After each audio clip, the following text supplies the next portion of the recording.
There is no cure for the coronavirus, but there are companies selling various products claiming to kill it. The federal government is warning 7 companies to stop doing that. Tiffany Craig with the 411 on this crackdown. Remember televangelist Jim Baker? He's peddling a silver solution that claims to kill the coronavirus within 12 hours. A handful of other companies have the same claims. So the Federal Trade Commission and the Food and Drug Administration say these companies are selling fraud products as coronavirus treatments. FTC Chairman Joe Simon says, in part, there already is a high level of anxiety over the potential spread of coronavirus. What we don't need in this situation are companies preying on consumers by promoting products with fraudulent prevention and treatment claims.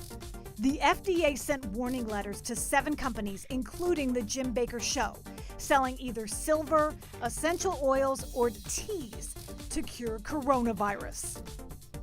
The feds say these claims threaten public health because some consumers might want to use these home remedies instead of seeing their doctor if they're sick.